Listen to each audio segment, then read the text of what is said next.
한국 때문에 미국이 개망신이다. 온갖 수단 방법 가리지 말고 막아라. 한국 조선업이 어마무시한 수주를 따내고 있는 가운데 미국이 갖은 수모를 겪고 있습니다. 결국 해서는 안 될 일까지 저지르고 마는데요. 그래도 한국은 이에 굴하지 않고 미국을 통쾌하게 한 방 먹였다는 소식인데 도대체 무슨 일인지 바로 전해드리겠습니다. 제 이름은 제임스 밀러입니다. CIA 랭글리 본부 상황실에서 8년째 근무하고 있고 지금은 글로벌 산업정보 분석팀 부팀장을 맡고 있어요. 오늘은 화요일 오후 3시였고 상황실 안은 평소처럼 차분했습니다. 모니터 4개가 책상 위에 나란히 놓여 있었고 화면마다 실시간 뉴스 피드와 위성 데이터가 갱신되고 있었어요. 에어컨이 약하게 돌아가고 있었고 복도에서 누군가 커피 머신을 쓰는 소리가 희미하게 들렸습니다. 저는 의자에 기대 앉아 오늘 아침에 올라온 보고서 목록을 훑어보고 있었는데 대부분 일상적인 산업 동향 분석이었고 특별한 건 없었어요. 그때 화면 오른쪽에 빨간색 알림창이 떴습니다. 긴급 지시라는 제목이었고 발신자는 산업정보국 국장이라고 나와 있었어요. 저는 클릭해서 열어봤습니다. 파일명은 한국조선산업경제 방안 검토였고 첨부 문서에는 최근 한국조선소들의 수주량 증가 추이와 글로벌 시장 점유율 변화 그래프가 포함되어 있었어요. 저는 첫 페이지를 읽기 시작했습니다. 한국조선산업의 공격적 확장이 미국 동맹국 산업 기반을 위협하고 있으며 특히 LNG선과 군함 시장에서 독과점 구조가 형성되고 있다는 문장이 눈에 들어왔고 그 아래 구체적인 대응 방안이 나열되어 있었습니다. 기술 이전 제한 정보 수집 강화, 경쟁국 지원 확대 같은 항목들이 적혀 있었고 저는 스크롤을 내리며 내용을 확인했어요. 하지만 읽으면 읽을수록 이상했습니다. 조선산업이라니 그건 제조업 이슈였고 우리가 다루는 안보 정보와는 거리가 먼 분야였거든요. 저는 화면을 보며 고개를 가볍게 저었습니다. 과장된 것 같았어요. 한국조선소가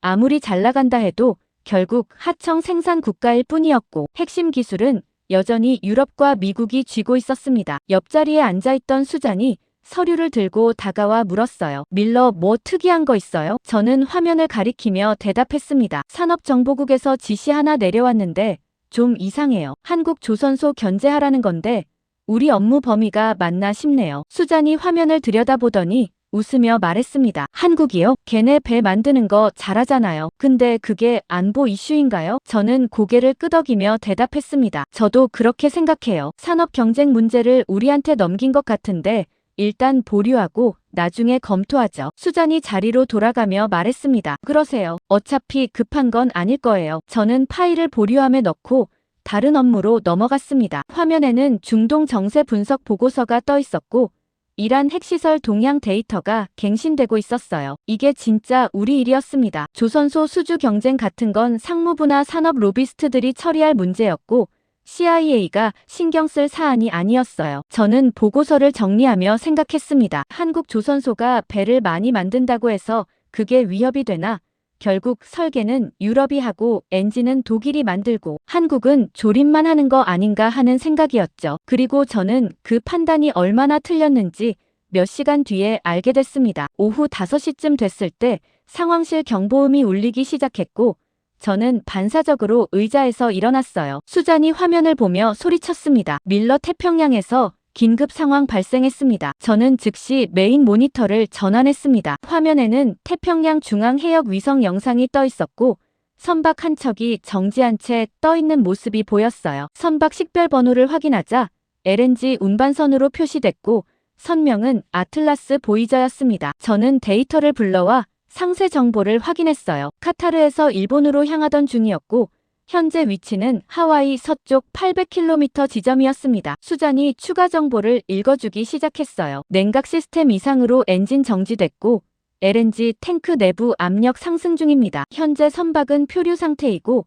폭발 위험 경보가 발령됐습니다. 저는 화면을 보며 미간을 찌푸렸습니다. LNG선 폭발이라니 그건 단순 사고가 아니었어요. 액화천 연가스는 영하 160도로 유지돼야 하고 온도가 올라가면 기화되면서 압력이 급증했습니다. 탱크가 견디지 못하면 폭발하고 그 규모는 핵폭탄 수준이었어요. 저는 수잔에게 물었습니다. 승무원 상태는 어떻습니까? 수잔이 데이터를 확인하며 대답했습니다. 전원 대피 완료됐고 구명정으로 이동했습니다. 선박은 무인 상태입니다. 저는 고개를 끄덕이며 말했습니다. 해군 출동 준비 상황 확인하십시오. 수잔이 키보드를 두드리기 시작했고 저는 위성 영상을 확대해서 보았습니다. 선박 주변으로 하얀 증기가 피어오르고 있었고 냉각 시스템이 완전히 멈춘 것처럼 보였어요. 시간이 지날수록 압력은 계속 올라갈 거였고 언제 터질지 예측할 수 없었습니다. 수잔이 보고했습니다. 미 해군 태평양 함대에서 구축함 파견 준비 중입니다. 예상 도착 시간 6시간입니다. 저는 시계를 보았습니다. 6시간이면 자정이었어요. 그 전에 터지면 끝이었습니다. 제가 물었습니다. 다른 선박은 없습니까? 수잔이 해상 교통 데이터를 검색하며 대답했습니다. 반경 200km 내 민간 선박 3척 확인됐는데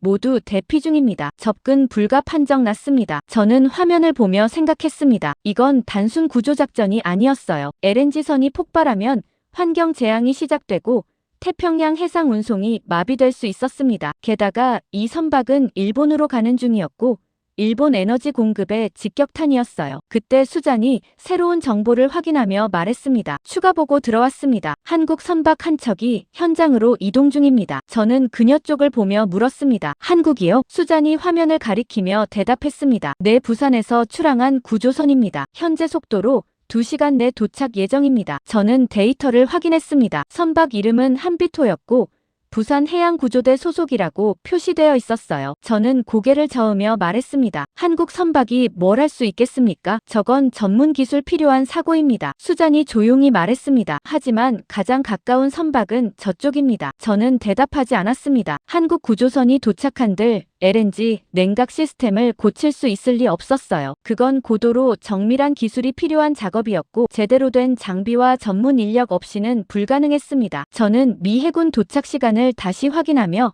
속으로 생각했습니다. 한국 선박은 그냥 구경만 하다 물러날 거라고요. 그리고 저는 그 판단이 얼마나 어리석었는지 2시간 뒤에 깨닫게 됐습니다. 한국 구조선이 현장에 도착했다는 보고가 들어온 건 2시간 뒤였고 저는 여전히 상황실 메인 모니터 앞에 서 있었습니다. 위성 영상을 확대해서 보니 한비토가 LNG선 옆에 정박하고 있었고 작업정이 내려지는 모습이 희미하게 보였어요. 수잔이 데이터를 업데이트하며 말했습니다. 한국팀 승선 시작했습니다. 저는 화면을 보며 고개를 저었습니다. 승선한들 뭘 할 수 있을까 싶었거든요. LNG 냉각 시스템은 극저온 유지 장치와 압력 조절 밸브가 정밀하게 연동되는 구조였고 설계사와 제조사 기술진 없이는 손댈 수 없는 영역이었어요. 저는 수잔에게 물었습니다. 미 해군 도착 시간은 아직 4시간 남았습니까? 수잔이 고개를 끄덕이며 대답했습니다. 네, 예정대로입니다. 저는 시계를 보았습니다. 오후 7시였고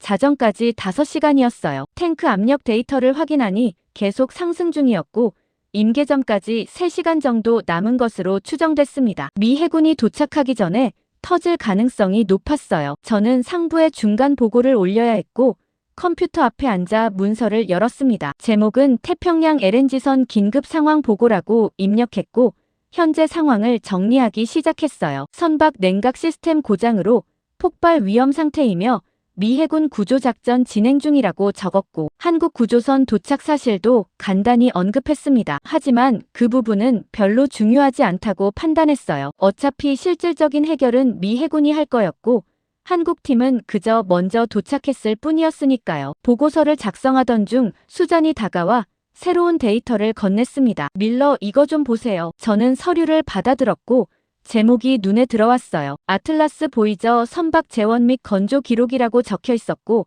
저는 첫 페이지를 넘겼습니다. 건조 연도는 2022년이었고 건조사는 대우조선해양이라고 나와 있었어요. 저는 그 이름을 보고 잠시 멈칫했습니다. 대우조선해양이라니 그건 한국 회사였거든요. 수잔이 말했습니다. 지금 사고난 LNG선이 한국에서 만든 배입니다. 저는 다음 페이지로 넘어갔습니다. 냉각 시스템 설계사 항목에도 한국 업체 이름이 적혀 있었고 주요 부품 공급사 목록에도 한국 회사들이 절반 이상 포함되어 있었어요. 저는 서류를 내려놓으며 물었습니다. 그래서요? 수잔이 화면을 가리키며 대답했습니다. 동일 항로 운항 중인 LNG선 목록 확인했는데요. 총 18척 중 14척이 한국 건조입니다. 저는 그녀가 보여준 데이터를 확인했습니다. 카타르-일본 노선을 운항하는 LNG선 대부분이 한국 조선소에서 만들어진 배였고 일부는 삼성중공업, 일부는 현대중공업 그리고 대우조선해양이었어요. 저는 고개를 끄덕이며 말했습니다. 한국이 LNG선 많이 만드는 건 알고 있습니다. 그게 지금 상황이랑 무슨 상관입니까? 수잔이 조용히 대답했습니다. 만약 이게 설계 결함이 아니라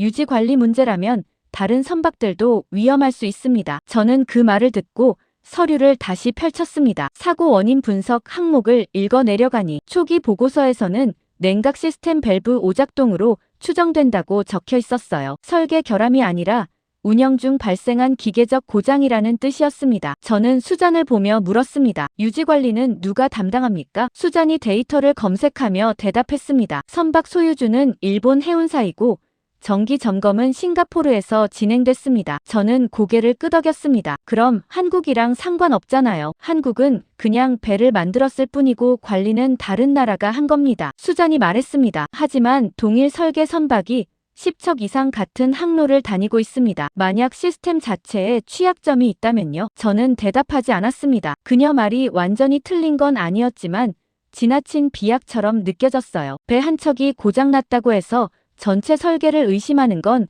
과도한 반응이었고 아직 원인도 명확히 밝혀지지 않은 상태였습니다. 저는 서류를 덮으며 말했습니다. 일단 미 해군 도착까지 기다립시다. 원인은 그 후에 조사해도 늦지 않습니다. 수잔이 자리로 돌아갔고 저는 다시 보고서 작성으로 돌아왔어요. 하지만 집중이 잘 안 됐습니다. 한국 건조 LNG선이 18척 중 14척이라는 숫자가 머릿속에 맴돌았고 만약 정말로 시스템 문제라면 이건 단순 사고가 아니라 공급망 위기로 번질 수 있었어요. 저는 화면을 전환해서 글로벌 LNG 운송 데이터를 불러왔습니다. 중동에서 아시아로 향하는 LNG 물동량은 전 세계 천연가스 교역의 3분의 1을 차지하고 있었고 그중 절반 이상이 카타르-일본 노선이었어요. 만약 이 노선이 마비되면 일본 전력 생산이 타격받고 아시아 전역으로 에너지 대란이 확산될 수 있었습니다. 저는 보고서에 추가 문단을 작성하기 시작했습니다. 동일 항로 LNG선 대부분이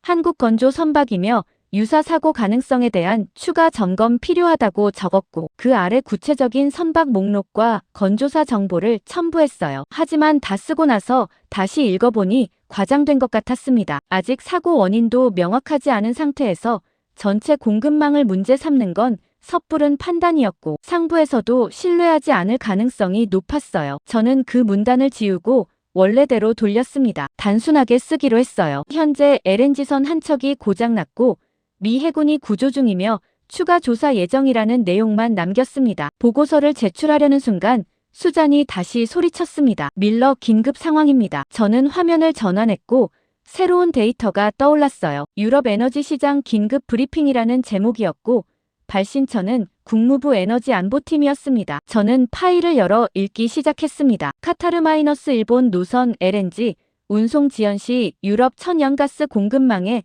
연쇄 타격 예상된다는 문장이 첫 줄에 적혀 있었고 그 아래 구체적인 시나리오가 펼쳐져 있었어요. 일본이 LNG 수입을 못 받으면 대체 공급처로 중동과 호주 물량을 끌어가고 그 결과 유럽으로 가던 LNG가 아시아로 우회되면서 유럽 시장 가격이 급등한다는 내용이었습니다. 저는 스크롤을 내리며 추가 정보를 확인했습니다. 현재 유럽 천연가스 저장량은 계절 평균 이하이고 러시아 공급 감소로 이미 불안정한 상태라고 적혀 있었어요. 만약 카타르 노선까지 막히면 독일과 프랑스 전력 생산에 차질이 생기고 겨울철 난방 대란 가능성까지 제기되고 있었습니다. 저는 화면을 보며 숨을 들이켰습니다. 이건 단순 선박 사고가 아니었어요. 글로벌 에너지 공급망 전체가 연결되어 있었고 한 척의 LNG선이 멈춘 게 도미노처럼 전 세계로 번질 수 있었습니다. 수잔이 조용히 말했습니다. 보고서 수정하셔야 할 것 같은데요. 저는 고개를 끄덕이며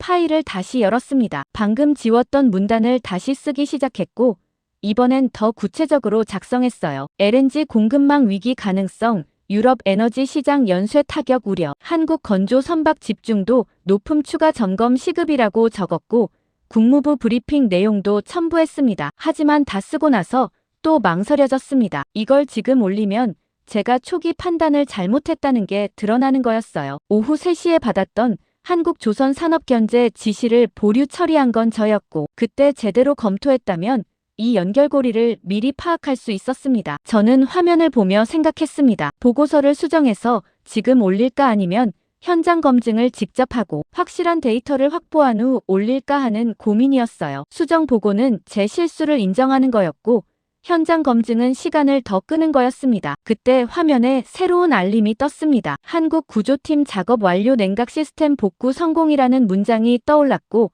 저는 그 글자를 보며 멈췄어요. 복구 성공이라니 2시간 만에요. 수잔이 데이터를 확인하며 말했습니다. 탱크 압력 정상화됐습니다. 엔진 재가동 준비 중입니다. 저는 위성 영상을 확대해서 보았습니다. LNG선에서 피어오르던 증기가 사라지고 있었고 한비토는 여전히 옆에 정박해 있었어요. 미 해군은 아직 3시간 거리에 있었고 한국팀이 혼자서 모든 걸 해결한 겁니다. 저는 보고서를 닫고 새 파일을 열었습니다. 이번엔 현장 검증 출장 계획서를 작성하기 시작했어요. 목적지는 부산이었고 확인 대상은 한국 조선소 기술력 실태였습니다. 부산행 비행기에서 내린 건 이틀 후였고 김해 공항 밖으로 나오자 습한 바람이 얼굴을 스쳤습니다. 오전 10시쯤이었고 하늘은 흐렸어요. 택시를 타고 영도 조선소 단지로 향하는 동안 창밖으로 거대한 크레인들이 줄지어 서 있는 모습이 보였고 용접 불꽃이 여기저기서 터지고 있었습니다. 저는 가방 안에 들어있는 자료를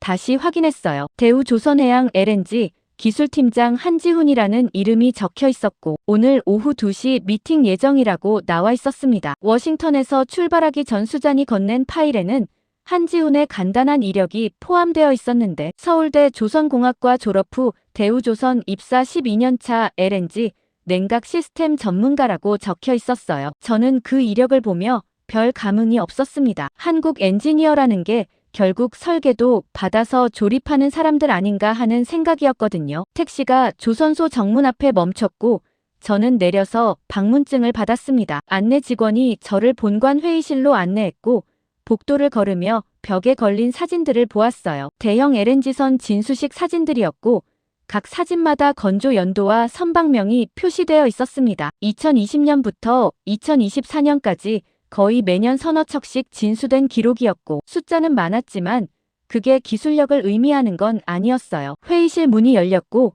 안에는 한 사람이 서 있었습니다. 30대 후반쯤으로 보였고 키는 보통이었으며 회색 작업복을 입고 있었어요. 그가 손을 내밀며 말했습니다. 안녕하십니까? 밀러님 한지훈입니다. 저는 악수를 받으며 그를 살폈습니다. 외형상 평범한 엔지니어였고 특별해 보이는 건 없었어요. 저는 가방에서 서류를 꺼내며 자리에 앉았습니다. 한지훈도 맞은편에 앉았고 테이블 위에 노트북을 펼쳤어요. 저는 먼저 말을 꺼냈습니다. 바쁘신데 시간 내주셔서 감사합니다. 아틀라스 보이저 사고 건으로 몇 가지 확인하고 싶은 게 있어서 왔습니다. 한지훈이 고개를 끄덕이며 대답했습니다. 네, 말씀하십시오. 저는 서류를 펼치며 질문을 시작했습니다. 사고 원인이 냉각 시스템 밸브 오작동이라고 보고됐는데 정확히 어떤 부분이 문제였습니까? 한지훈이 노트북을 돌려 화면을 보여줬습니다. 3D 설계도가 떠 있었고 냉각 시스템 구조가 상세히 표시되어 있었어요. 그가 특정 부분을 확대하며 설명했습니다. 메인 밸브와 서브 밸브 사이 압력 센서가 고장났고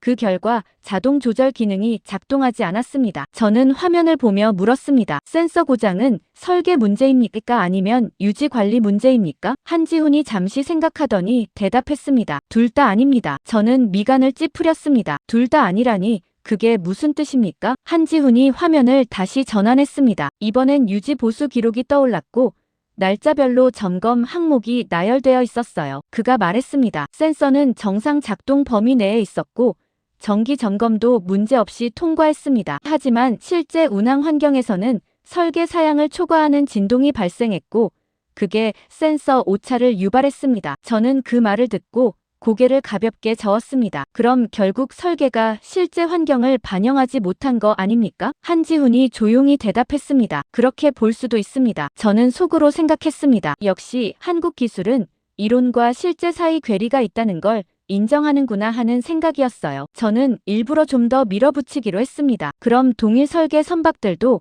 같은 문제가 발생할 가능성이 있다는 건데 왜 사전에 파악하지 못했습니까? 한지훈이 화면을 또 전환했습니다. 이번엔 수정된 설계도가 나타났고 센서 위치와 보강 구조가 변경되어 있었어요. 그가 말했습니다. 이미 파악했습니다. 저는 그를 똑바로 보았습니다. 언제요? 한지훈이 대답했습니다. 작년 10월입니다. 저는 서류를 확인했습니다. 아틀라스 보이저는 2022년 건조였고 작년 10월이면 진수 후 2년이 지난 시점이었어요. 제가 물었습니다. 그럼 왜 수정하지 않았습니까? 한지훈이 조용히 말했습니다. 수정했습니다. 저는 할 말을 잃었습니다. 그가 계속 설명했어요. 작년 10월 이후 건조된 선박에는 모두 개선된 설계가 적용됐고 기존 선박들에도 개조 권고안을 발송했습니다. 아틀라스 보이저는 권고를 받았지만 다음 정기 점검 때 반영하기로 했고 그 전에 사고가 발생했습니다. 저는 화면을 보며 생각했습니다. 문제를 미리 알고 있었고 해결책도 준비했다는 건데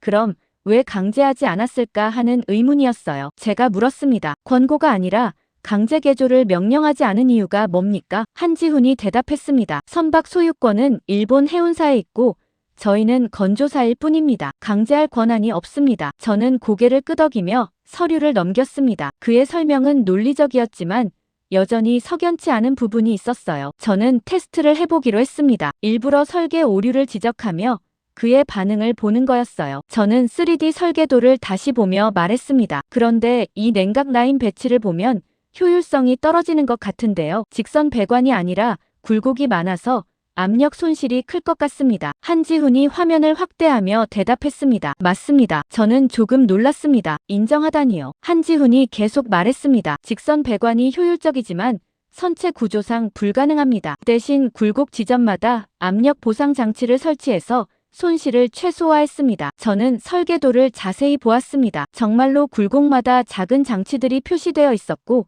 압력 데이터도 첨부되어 있었어요. 계산상으로는 직선 배관과 거의 동일한 효율을 유지하고 있었습니다. 저는 다른 부분을 지적했습니다. 탱크 단열재 두께가 기준치보다 얇아 보이는데 이건 비용 절감 때문 아닙니까? 한지훈이 자료를 꺼내 보여줬습니다. 신소재 단열재 사양서였고 기존 소재 대비 3분의 1 두께로 동일 성능을 낸다고 적혀 있었어요. 그가 말했습니다. 비용 절감이 아니라 무게 절감입니다. 같은 단열 성능에 선박 중량을 줄여서 연료 효율을 높였습니다. 저는 서류를 보며 당황했습니다. 제가 지적한 모든 부분이 이미 계산되고 최적화된 설계였고 오히려 제가 기본 구조를 이해하지 못하고 있었던 겁니다. 한지훈이 노트북을 다시 돌리며 말했습니다. 추가로 보여드릴 게 있습니다. 화면에 새로운 파일이 떠올랐고 제목은 아틀라스 보이저 사고 대응 로그였습니다. 저는 그걸 보며 물었습니다. 이게 뭡니까? 한지훈이 대답했습니다. 한비토가 현장에 도착해서 복구 완료할 때까지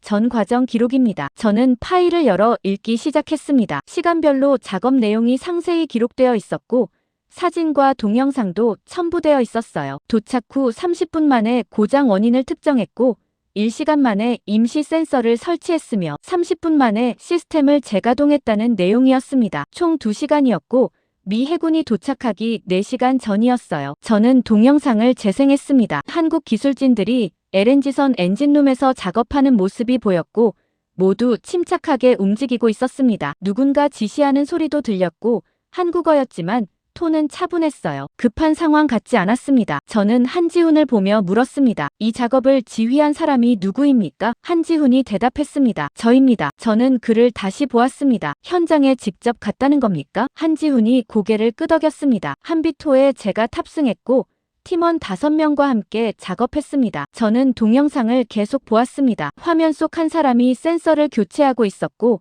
그게 한지훈인 것 같았어요. 작업복에 묻은 기름 자국이 지금 그가 입고 있는 옷과 비슷했습니다. 저는 파일을 닫으며 생각했습니다. 제가 조사 대상으로 온 사람이 실제로는 검증 대상이 아니라 저를 검증하는 위치에 있었던 겁니다. 한지훈은 설계도 알고 문제도 알고 해결책도 알고 있었어요. 그리고 실제로 현장에 가서 직접 고쳤습니다. 저는 그 모든 과정을 보고서로만 읽었고 의심했고 과장이라고 생각했어요. 하지만 지금 제 앞에 앉아있는 사람은 데이터가 아니라 현장이었고 저는 그 차이를 이해하지 못하고 있었습니다. 한지훈이 조용히 물었습니다. 다른 질문 있으십니까? 저는 서류를 가방에 넣으며 대답했습니다. 아니요, 충분합니다. 회의실을 나와 복도를 걸으며 저는 결정을 내렸습니다. 이걸 본국에 즉시 보고할지 아니면 더 확인하고 보고할지 고민했지만 답은 명확했어요. 더 깊이 파고들어야 했습니다. 워싱턴으로 돌아온 건 사흘 후였고 랭글리 본부 회의실에는 이미 사람들이 모여 있었습니다. 산업정보국 국장인 로버트 그린이 상석에 앉아 있었고 그 옆으로 국방부 조달 담당 관계자 2명과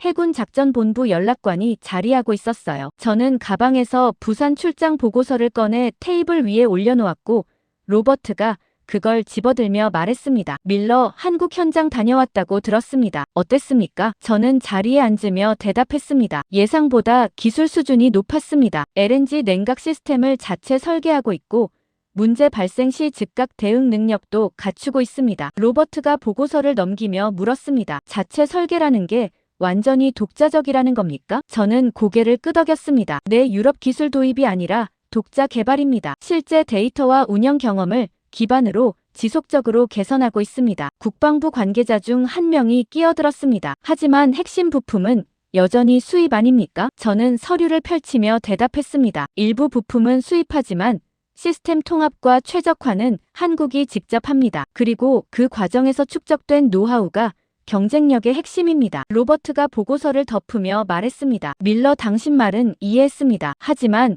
우리 판단은 다릅니다. 저는 그를 보았습니다. 로버트가 계속 말했어요. 한국은 여전히 하청 생산국입니다. 설계 능력이 있다 해도 그건 유럽과 미국 기술을 조합한 수준이고 진정한 의미의 기술 독립은 아닙니다. 저는 대답했습니다. 하지만 현장에서 확인한 결과는 다릅니다. 그들은 이미 독자적인 시스템을 구축했고 실전 검증도 마쳤습니다. 로버트가 손을 들어 제 말을 막았습니다. 그건 당신 개인 의견입니다. 조직의 판단은 기존 입장을 유지하는 겁니다. 한국 기술 수준이 일부 향상됐다는 건 인정하지만 그게 전략적 위협 수준은 아니라는 겁니다. 저는 더 이상 말하지 않았습니다. 로버트의 어조가 확고했고 논쟁해봤자 결론은 바뀌지 않을 거였어요. 해군 연락관이 서류를 꺼내며 말했습니다. 캐나다 잠수함 사업 관련해서 업데이트 드리겠습니다. 현재 독일과 한국이 최종 경쟁 중이고 캐나다 국방부는 다음 달 결정 예정입니다. 로버트가 물었습니다. 현재 우위는 어디입니까? 해군 연락관이 대답했습니다. 기술적으로는 비등하지만 정치적으로는 독일이 유리합니다. 나토 동맹국이고 기존 협력 관계도 있습니다. 로버트가 고개를 끄덕이며 말했습니다. 독일 쪽을 밀어붙이십시오. 한국이 이 시장까지 가져가면 안 됩니다. 저는 그 말을 듣고 미간을 찌푸렸습니다. 기술 경쟁이 아니라 정치 개입이라는 뜻이었거든요. 제가 물었습니다. 구체적으로 어떤 방식입니까? 로버트가 저를 보며 대답했습니다. 정보 보고서를 조정하는 겁니다. 한국 잠수함 기술에 대한 우려를 부각하고 독일 기술의 신뢰성을 강조하는 방식입니다. 저는 잠시 망설이다가 말했습니다. 그건 사실과 다를 수 있습니다. 로버트가 차갑게 대답했습니다. 사실이 아니라 판단입니다. 우리는 동맹국 이익을 우선시하고 한국 의존도를 낮춰야 합니다. 그게 전략적 목표입니다. 저는 대답하지 않았습니다. 로버트의 논리는 틀리지 않았어요. 전략적 판단이라는 명목으로 정보를 조정하는 건 이 분야에서 흔한 일이었고 저도 과거에 비슷한 작업을 해본 적이 있었습니다. 하지만 이번엔 뭔가 석연치 않았어요. 부산에서 본 한지훈과 그의 팀이 떠올랐고 그들이 보여준 데이터와 현장 대응 능력이 머릿속에 맴돌았습니다. 로버트가 서류를 건네며 말했습니다. 밀러, 당신이 보고서 초안을 작성하십시오. 한국 잠수함 기술의 리스크를 중심으로 쓰고 독일과의 비교 분석도 포함하세요. 저는 서류를 받아들었습니다. 표지에는 캐나다 잠수함 사업 정보 평가 보고서라고 적혀 있었고 작성 기한은 일주일 후였어요. 저는 그걸 가방에 넣으며 생각했습니다. 이걸 지시대로 쓸 것인가 아니면 사실 기반으로 쓸 것인가 하는 고민이었지만 답은 이미 정해져 있었어요. 조직의 지시를 따르는 게 제 역할이었고 개인 판단으로 방향을 바꿀 수 없었습니다. 회의가 끝나고 사무실로 돌아왔을 때 수잔이 새로운 데이터를 들고 다가왔습니다. 밀러, 캐나다 협상 관련 추가 정보 들어왔습니다. 저는 파일을 받아 열어봤습니다. 캐나다 국방부 내부 평가 보고서였고 한국과 독일 제안을 비교 분석한 내용이 적혀 있었어요. 기술 점수는 한국이 높았고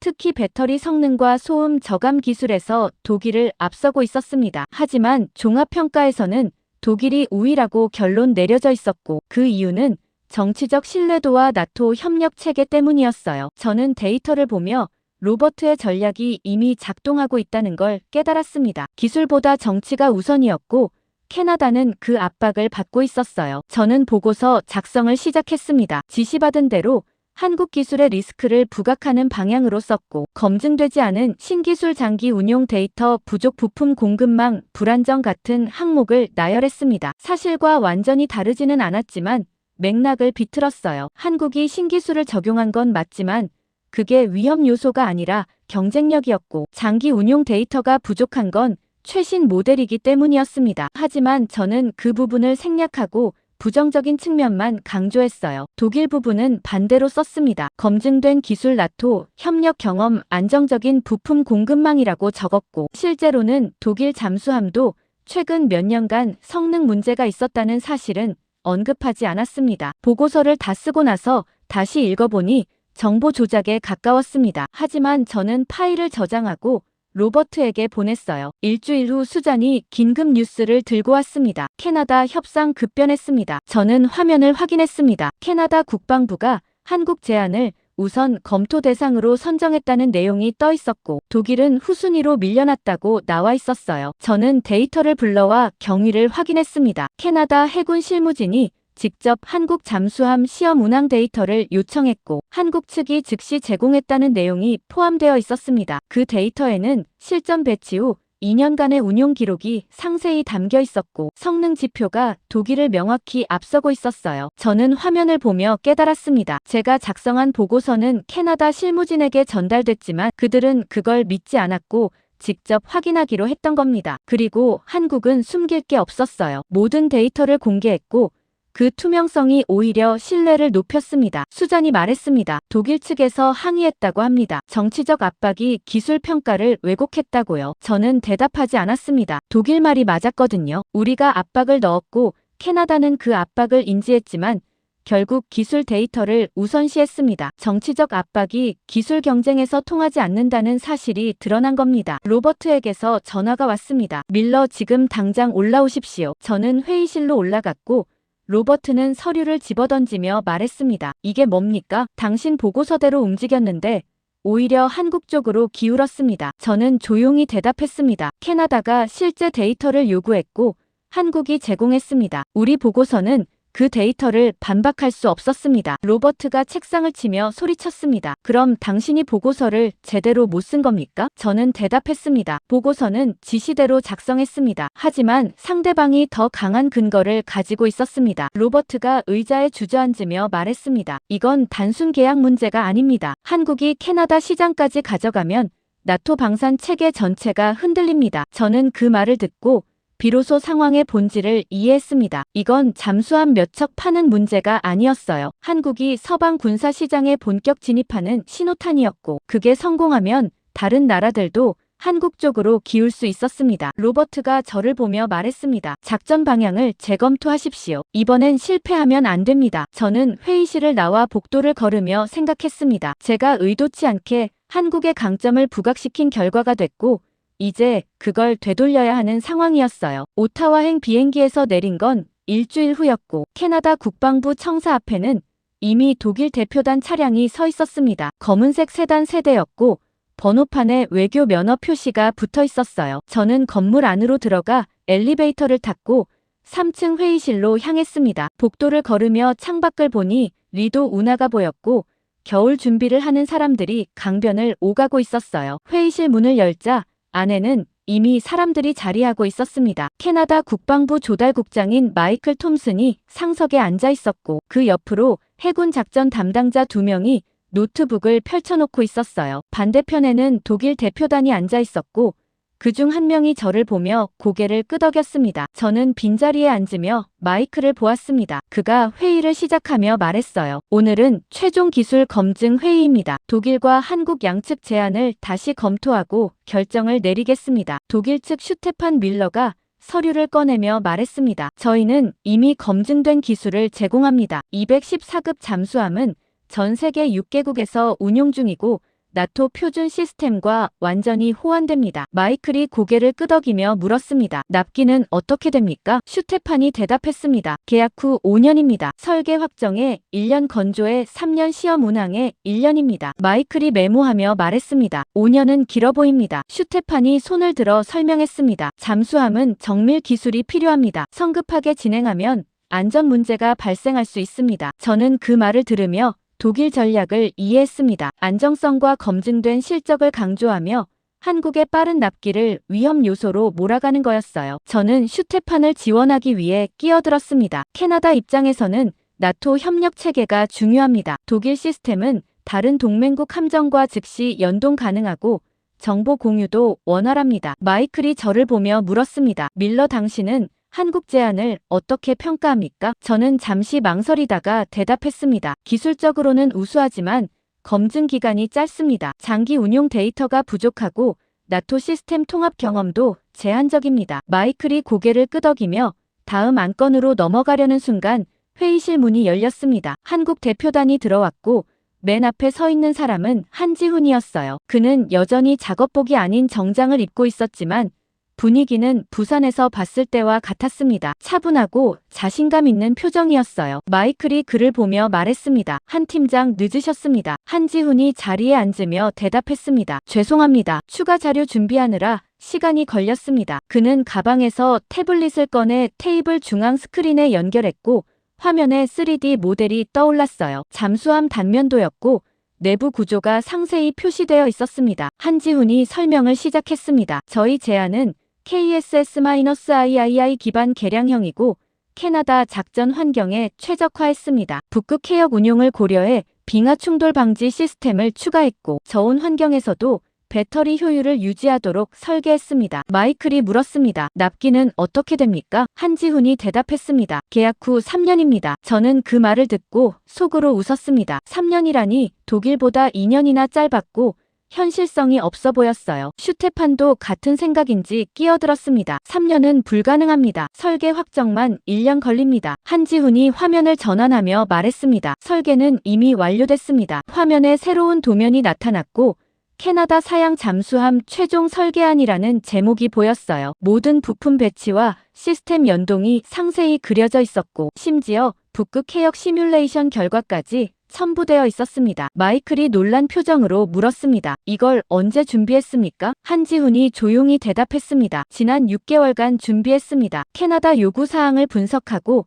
설계에 반영했습니다. 저는 화면을 보며 당황했습니다. 계약도 안 된 상태에서 설계를 완료했다는 건 엄청난 선투자였고 그만큼 확신이 있다는 뜻이었어요. 슈테판이 반박했습니다. 설계만 있다고 끝이 아닙니다. 건조 과정에서 변수가 많습니다. 한지훈이 다음 화면을 보여줬습니다. 건조 일정표였고 주차별로 작업 내용이 나열되어 있었어요. 용접, 배관, 전장 시스템 통합 모든 단계가 구체적으로 계획되어 있었고 각 단계마다 품질 검증 포인트가 표시되어 있었습니다. 한지훈이 말했습니다. 저희는 이미 동일 급 잠수함 3척을 건조했고 평균 공기는 28개월입니다. 캐나다 사양은 추가 장비가 있어서 36개월로 책정했습니다. 마이클이 해군 담당자를 보며 물었습니다. 검증 가능합니까? 해군 담당자가 데이터를 확인하며 대답했습니다. 한국 해군 자료 확인 결과 실제 건조 기간이 명시된 대로입니다. 저는 슈테판을 보았습니다. 그의 표정이 굳어져 있었고 독일 측 전략이 무너지고 있었어요. 검증된 기술이라는 강점은 한국도 이미 가지고 있었고 오히려 빠른 납기라는 추가 장점까지 있었습니다. 마이클이 한지훈에게 물었습니다. 나토 시스템 통합은 어떻게 하실 겁니까? 한지훈이 화면을 다시 전환했습니다. 이번엔 통신 시스템 구조도가 나타났고 나토 표준 인터페이스가 표시되어 있었어요. 한지훈이 설명했습니다. 저희는 이미 노르웨이 해군과 협력 경험이 있습니다. 나토 링크 시스템 연동 검증을 완료했고 캐나다 사양에도 동일하게 적용 가능합니다. 저는 그 말을 듣고 놀랐습니다. 노르웨이는 나토 회원국이었고 한국이 그쪽 시스템과 이미 작업했다는 건 제가 파악하지 못한 정보였어요. 슈테판이 마지막 카드를 꺼냈습니다. 가격은 어떻게 됩니까? 한지훈이 대답했습니다. 척당 6억 달러입니다. 슈테판이 비웃으며 말했습니다. 저희는 7억 5천만 달러입니다. 하지만 그 가격에는 20년 유지 보수 계약이 포함되어 있습니다. 한지훈이 조용히 말했습니다. 저희 6억 달러에도 20년 유지 보수가 포함되어 있습니다. 추가로 캐나다 조선소와 기술 협력 프로그램도 제안합니다. 마이클이 몸을 앞으로 기울이며 물었습니다. 기술 협력이라니 구체적으로 뭡니까? 한지훈이 마지막 화면을 보여줬습니다. 캐나다 마이너스 한국 합작 프로그램이라는 제목이었고 내용은 놀라웠어요. 첫 척은 한국에서 건조하고 2척과 3척은 캐나다 조선소에서 건조하되 한국 기술진이 파견되어 지원한다는 계획이었습니다. 그리고 그 과정에서 캐나다 조선소에 잠수함 건조 기술이 이전된다는 내용까지 포함되어 있었어요. 마이클이 해군 담당자들과 눈을 마주치며 속삭였고 저는 그들의 표정에서 변화를 감지했습니다. 관심에서 확신으로 바뀌고 있었어요. 슈테판이 항의했습니다. 기술 이전은 공허한 약속일 수 있습니다. 실제로는 핵심 기술을 숨기고 조립만 시키는 경우가 많습니다. 한지훈이 태블릿을 조작해 새로운 자료를 보여줬습니다. 인도네시아와의 기술 협력 사례였고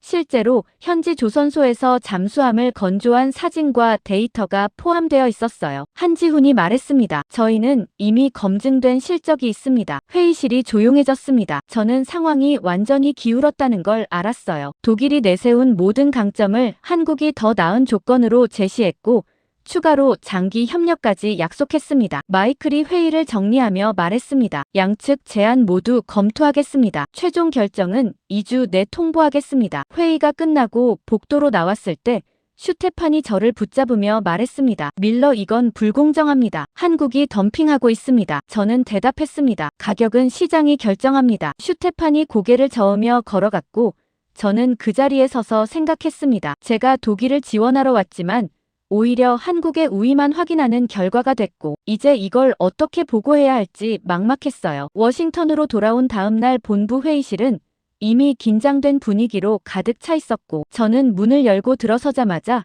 그 무게를 느낄 수 있었습니다. 로버트 그린이 상석에 앉아 있었고 그 옆으로 국무부 동아시아 담당 차관보인 제니퍼 코엔과 국방부 전략기획국 국장 데이비드 파커가 자리하고 있었어요. 반대편에는 해군정보국에서 파견된 분석관 2명이 노트북을 펼쳐놓고 있었고 모두 서류 더미 앞에서 말없이 화면을 응시하고 있었습니다. 로버트가 저를 보며 말했습니다. 밀러, 캐나다 보고 올리십시오. 저는 자리에 앉으며 가방에서 파일을 꺼냈고 프로젝터에 연결해 첫 화면을 띄웠어요. 캐나다 잠수함 협상 현황이라는 제목이 떴고 그 아래 한국 우위 확대 중이라는 부제가 붉은색으로 강조되어 있었습니다. 저는 보고를 시작했습니다. 현지 회의 결과 한국이 기술 납기 가격 모든 면에서 독일을 앞서고 있으며 추가로 기술 협력 프로그램까지 제안해 캐나다 측 호응을 얻고 있습니다. 제니퍼가 손을 들어 끼어들었습니다. 기술 협력이라는 게 구체적으로 뭡니까? 저는 다음 슬라이드로 넘어가며 대답했습니다. 합작 생산 방식입니다. 첫 척은 한국이 건조하고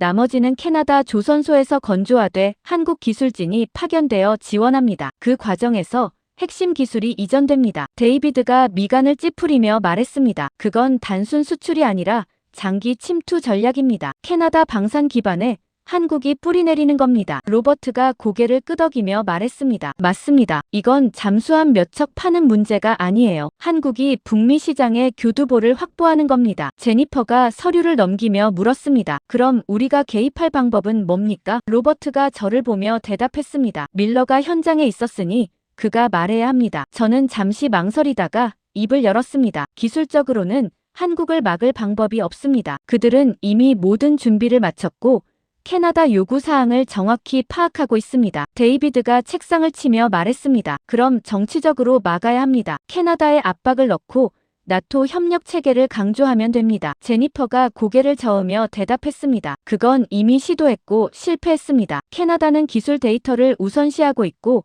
정치 논리는 통하지 않습니다. 로버트가 두 사람을 번갈아 보며 말했습니다. 그럼 어떻게 하자는 겁니까? 한국 의존도가 계속 높아지는 걸 그냥 지켜보자는 겁니까? 회의실이 조용해졌습니다. 저는 그 침묵 속에서 내부 균열을 느낄 수 있었어요. 로버트와 데이비드는 한국을 막아야 한다는 강경파였고 제니퍼는 현실을 인정해야 한다는 실무파였습니다. 저는 그 중간에 끼어 있었고 어느 쪽을 선택해야 할지 결정해야 했어요. 제니퍼가 조용히 말했습니다. 현실을 직시해야 합니다. 한국 조선 기술은 이미 세계 최고 수준이고 우리가 그걸 부정한다고 해서 바뀌지 않습니다. 데이비드가 반박했습니다. 인정하는 순간 우리는 주도권을 잃습니다. 동맹국들이 한국으로 쏠리고 미국 영향력이 약화됩니다. 로버트가 저를 보며 물었습니다. 밀러, 당신 의견은 뭡니까? 저는 두 진영을 번갈아 보며 생각했습니다. 사실대로 말하면 제니퍼 편에 서는 거였고 조직 논리를 따르면 로버트와 데이비드 편이었어요. 저는 입을 열었습니다. 제 판단으로는 한국 기술 우위는 사실이고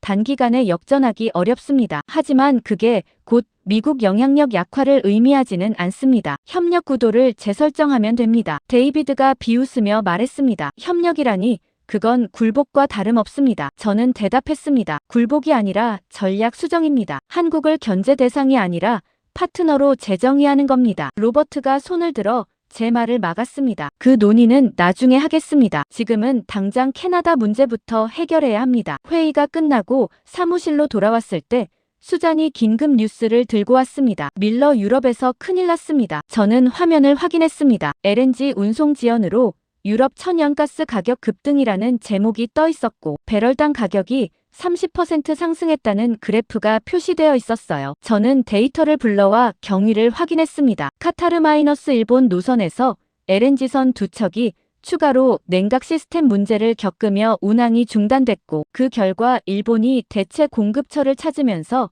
유럽 물량을 끌어갔다는 내용이 적혀 있었어요. 제가 2달 전 우려했던 시나리오가 정확히 현실화되고 있었습니다. 수잔이 추가 정보를 보여줬습니다. 문제가 된 LNG선 2척 모두 한국 건조 선박이고 동일 설계 방식이라는 내용이었어요. 저는 그 문장을 읽고 등골이 서늘해지는 걸 느꼈습니다. 초기 사고를 단발 사건으로 판단했던 제 분석이 완전히 틀렸고 이건 시스템 문제였던 겁니다. 저는 즉시 로버트에게 전화를 걸었습니다. LNG 사고 관련 긴급 보고 필요합니다. 로버트가 대답했습니다. 지금 당장 올라오십시오. 저는 회의실로 올라갔고 이번엔 더 많은 사람들이 모여 있었어요. 에너지부 차관과 국무부 유럽 담당까지 참석해 있었고 분위기는 심각했습니다. 로버트가 저를 보며 말했습니다. 상황 설명하십시오. 저는 프로젝터를 켜고 데이터를 띄웠습니다. 카타르-일본 노선 LNG선 3척이 연속으로 냉각 시스템 문제를 겪었고 모두 한국 건조 선박입니다. 초기 분석에서는 개별 사고로 판단했지만 실제로는 설계 단계의 구조적 문제로 보입니다. 에너지부 차관이 물었습니다. 동일 설계 선박이 몇 척입니까? 저는 자료를 확인하며 대답했습니다. 총 18척이고 그중 14척이 한국 건조입니다. 차관이 한숨을 쉬며 말했습니다.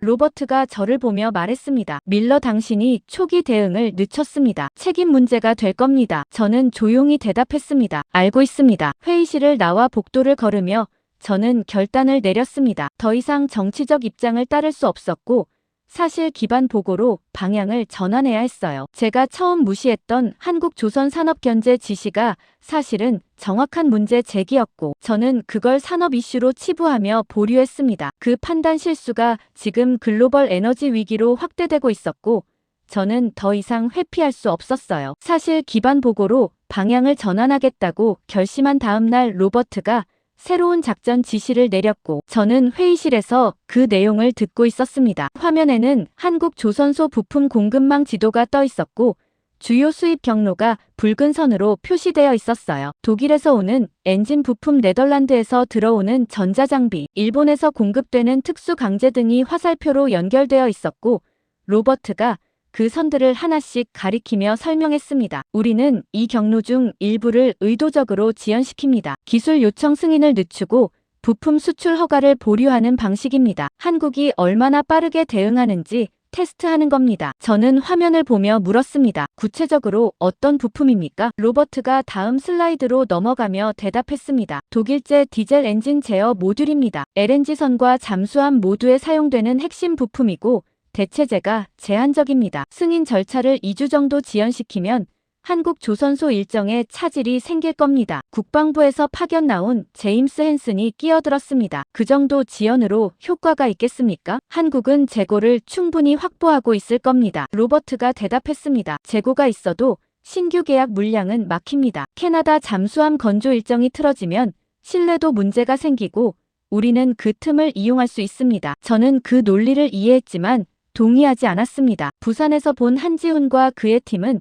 이런 변수를 이미 계산하고 있을 것 같았고 단순 지연 작전으로 막히지 않을 거라는 예감이 들었어요. 하지만 저는 아무 말도 하지 않았습니다. 조직 지시를 따르는 게 제 역할이었고 개인 판단으로 반대할 명분도 없었어요. 로버트가 저를 보며 말했습니다. 밀러, 당신이 독일 측과 조율하십시오. 수출 허가 지연 사유를 만들고 한국 측 반응을 모니터링하세요. 저는 고개를 끄덕이며 대답했습니다. 알겠습니다. 회의가 끝나고 저는 사무실로 돌아와 독일 연방경제부 담당자에게 이메일을 보냈습니다. 한국향 엔진 제어 모듈 수출권에 대한 추가 검토 요청이라는 제목이었고 본문에는 기술 유출 우려와 재검토 필요성을 명시했어요. 실제로는 아무 문제도 없었지만 절차상 지연을 만드는 거였고 2주 정도면 충분히 끌 수 있었습니다. 답장은 다음날 왔습니다. 검토 진행하겠다는 내용이었고 예상 처리 기간은 10일에서 14일이라고 적혀 있었어요. 저는 그 답장을 로버트에게 전달했고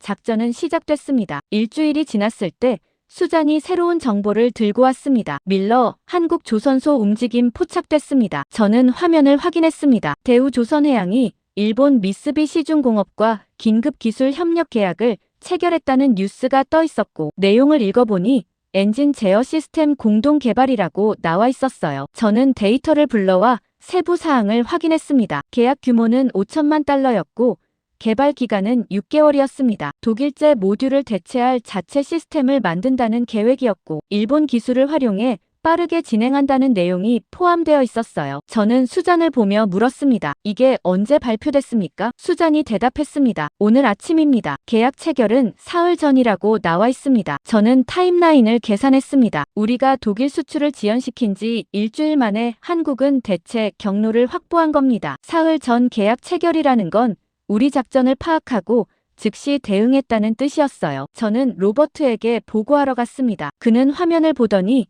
미간을 찌푸렸습니다. 일본과 손잡았다니 예상 못한 경로입니다. 저는 대답했습니다. 한국은 단일 공급망에 의존하지 않습니다. 독일이 막히면 일본으로 가고 일본이 안 되면 다른 경로를 찾을 겁니다. 로버트가 물었습니다. 그럼 작전이 실패했다는 겁니까? 저는 조심스럽게 대답했습니다. 지연 효과는 있었지만 치명타는 아닙니다. 한국은 이미 대체 체계를 구축했고 우리가 예상한 것보다 훨씬 빠르게 움직이고 있습니다. 로버트가 책상에 기대며 말했습니다. 계속 모니터링 하십시오. 추가 대응 방안을 검토하겠습니다. 저는 사무실로 돌아와 일본 미쓰비시중공업 계약 내용을 상세히 분석하기 시작했습니다. 협력 범위를 보니 단순 부품 공급이 아니라 시스템 통합 기술까지 포함되어 있었고 한국이 설계를 주도하고 일본이 생산 지원을 한다는 구조였어요. 이건 한국이 기술 주도권을 쥐고 있다는 뜻이었고 일본조차 한국 설계를 따르고 있었습니다. 저는 추가 자료를 검색하다가 놀라운 사실을 발견했습니다. 한국은 이미 작년부터 엔진 제어 시스템 자체 개발 프로젝트를 진행하고 있었고 일본과의 협력은 그 일환이었어요. 우리가 독일 경로를 막기 전부터 한국은 대체 체계를 준비하고 있었던 겁니다. 저는 그 데이터를 보며 깨달았습니다. 우리 작전은 한국에게 아무 영향도 주지 못했고 오히려 그들이 이미 구축한 백업 시스템을 확인시켜준 꼴이었어요. 수잔이 다시 긴급 정보를 들고 왔습니다. 추가 뉴스 떴습니다. 저는 화면을 확인했습니다. 한국현대중공업 자체 개발 엔진 제어 모듈 성능 테스트 완료라는 제목이 보였고 내용을 읽어보니 독일제와 동등 수준 성능을 확인했다고 나와 있었어요. 테스트는 노르웨이 선급 협회 감독하에 진행됐고 인증도 획득했다는 내용까지 포함되어 있었습니다. 저는 날짜를 확인했습니다. 테스트 완료 시점은 한 달 전이었고 우리가 독일 수출을 지연시키기 전이었어요. 한국은 이미 준비를 끝낸 상태였고 우리 작전과 무관하게 자체 개발을 완료했던 겁니다. 저는 로버트에게 다시 보고하러 갔습니다. 이번엔 더 많은 데이터를 준비했고 타임라인을 정리한 차트도 만들었어요. 로버트가 자료를 보더니 표정이 굳어졌습니다. 한 달 전에 이미 완료했다니 그럼 우리 작전은 처음부터 무의미했다는 겁니까? 저는 대답했습니다. 네, 한국은 우리가 개입하기 전부터 대응 체계를 구축했습니다. 독일 의존도를 낮추는 건 그들의 장기 전략이었고 우리 작전은 그저 그 계획을 앞당겼을 뿐입니다. 로버트가 의자에 주저앉으며 말했습니다. 정보 실패입니다. 우리가 한국 움직임을 전혀 파악하지 못했습니다. 저는 조용히 말했습니다. 파악하지 못한 게 아니라 과소평가했습니다. 한국을 하청 생산국으로 봤고 독자 개발 능력이 없다고 판단했습니다. 하지만 현실은 달랐습니다. 로버트가 저를 보며 물었습니다. 이걸 상부에 어떻게 보고하겠습니까? 저는 잠시 망설이다가 대답했습니다. 사실대로 보고하겠습니다. 작전은 실패했고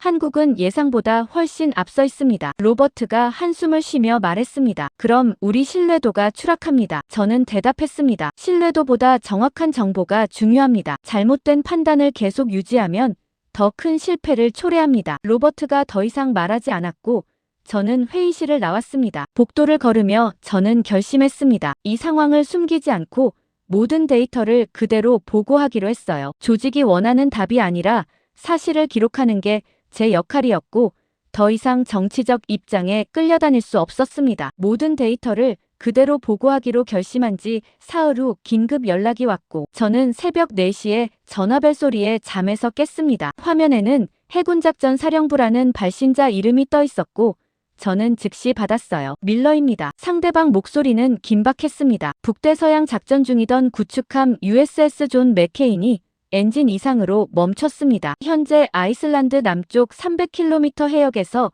표류 중이고 군사작전 중단 위기입니다. 저는 침대에서 일어나 옷을 입으며 물었습니다. 자체 수리 가능합니까? 담당자가 대답했습니다. 시도했지만 실패했습니다. 엔진룸 주 터빈 베어링이 손상됐고 교체 부품이 없습니다. 가장 가까운 보급선도 20시간 거리입니다. 저는 시계를 보았습니다. 새벽 4시 10분이었고 워싱턴은 아직 어두웠어요. 저는 전화를 끊고 옷을 챙겨 입은 뒤 차를 몰고 본부로 향했습니다. 도로는 텅 비어 있었고 신호등만 깜빡이고 있었어요. 본부에 도착했을 때 상황실에는 이미 몇 명이 모여 있었고 대형 화면에는 북대서양 해도가 떠 있었습니다. 구축함 위치가 붉은 점으로 표시되어 있었고 주변에 다른 함정은 보이지 않았어요. 해군 연락관인 톰 브래들리가 저를 보며 말했습니다. 밀러 상황 파악했습니까? 저는 고개를 끄덕이며 자리에 앉았습니다. 내 엔진 고장이라고 들었습니다. 자체 수리 실패했다고요. 톰이 화면을 가리키며 설명했습니다. 터빈 베어링 손상이고 교체 없이는 재가동 불가능합니다. 문제는 시간입니다. 현재 구축함은 대잠 작전 수행 중이었고 러시아 잠수함 추적 임무를 맡고 있었습니다. 엔진이 멈추면 작전 전체가 무산됩니다. 저는 화면을 보며 물었습니다. 보급선 도착까지 얼마나 걸립니까? 톰이 대답했습니다. 최소 20시간입니다. 하지만 부품 교체 작업까지 하면 총 30시간 이상 소요됩니다. 그 사이 러시아 잠수함은 작전 해역을 벗어날 겁니다. 저는 다른 대안을 생각해봤습니다. 영국이나 노르웨이 해군 지원은 어떻습니까? 톰이 고개를 저으며 대답했습니다. 영국 함정은 지중해에 있고 노르웨이는 해당 부품 재고가 없습니다. 기술 지원을 보내도 수리 시간은 비슷합니다. 상황실이 조용해졌습니다. 저는 화면 속 구축함 위치를 보며 생각했어요. 북대서양 한복판이었고 가장 가까운 항구도 멀었습니다. 그때 수잔이 데이터를 확인하며 말했습니다. 한국 선박 한 척이 인근 해역에 있습니다. 저는 그녀 쪽을 돌아보며 물었습니다. 한국이요? 수잔이 화면을 전환했습니다. 선박 이름은 세종호였고 부산해양기술연구소 소속 기술지원선이라고 표시되어 있었어요. 현재 위치는 구축함에서 200km 떨어진 지점이었고 북해 해양장비 테스트 중이라고 나와 있었습니다. 톰이 미간을 찌푸리며 말했습니다. 한국 민간 선박이 미 해군 구축함을 수리한다는 겁니까? 저는 대답하지 않았습니다. 수잔이 추가 정보를 보여줬어요. 세종호에는 터빈 정비 장비와 기술진이 탑승해 있고 유사 작업 경험이 있다는 내용이 적혀 있었습니다. 저는 그 정보를 보며 생각했습니다. 한국에 지원을 요청한다는 건 미 해군 자존심 문제였고 내부 반발이 클 거였어요. 하지만 동시에 다른 대안도 없었습니다. 톰이 본부에 전화를 걸어 상황을 보고했고 잠시 후 회의 소집 지시가 내려왔습니다. 1시간 뒤 회의실에는 해군작전 사령부 부사령관과 국방부 차관보까지 참석했고 분위기는 긴박했어요. 부사령관인 윌리엄 스턴스가 먼저 입을 열었습니다. 현재 옵션을 정리하겠습니다. 첫째, 보급선 대기 30시간, 소요 작전 실패 가능성 높음. 둘째, 영국 또는 노르웨이 지원 요청 시간은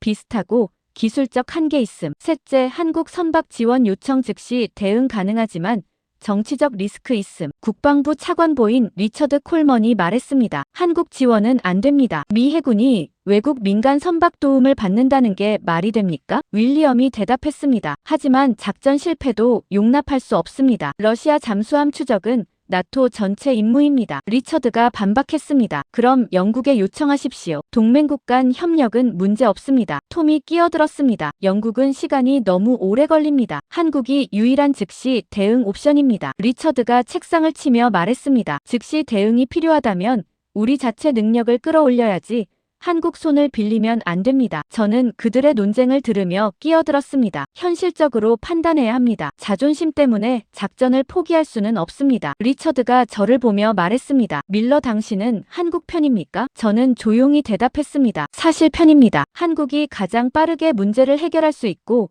우리는 시간이 없습니다. 윌리엄이 회의를 정리하며 말했습니다. 표결하겠습니다. 한국 지원 요청 찬성하는 분 손 드십시오. 톰과 저는 손을 들었고 나머지는 망설이다가 일부만 따라 들었어요. 과반은 넘었지만 분위기는 좋지 않았습니다. 윌리엄이 말했습니다. 한국 측에 요청 전달하겠습니다. 밀러 당신이 조율 담당하십시오. 저는 고개를 끄덕이며 대답했습니다. 알겠습니다. 회의가 끝나고 리처드가 저를 복도로 불러냈습니다. 밀러, 이번 결정 책임은 당신이 집니다. 만약 실패하면 당신 커리어도 끝입니다. 저는 대답했습니다. 알고 있습니다. 리처드가 걸어가고 저는 사무실로 돌아와 한국 측에 연락을 시작했습니다. 부산해양기술연구소 긴급 연락처로 전화를 걸었고 몇 번의 연결 끝에 담당자와 통화가 됐어요. 저는 상황을 설명했습니다. 미 해군 구축함이 북대서양에서 엔진 고장으로 멈췄고 귀측 세종호가 가장 가까운 지원 가능 선박입니다. 기술 지원 요청드립니다. 담당자가 잠시 침묵하더니 대답했습니다. 확인하고 회신드리겠습니다. 30분 후 답장이 왔습니다. 지원 가능하다는 내용이었고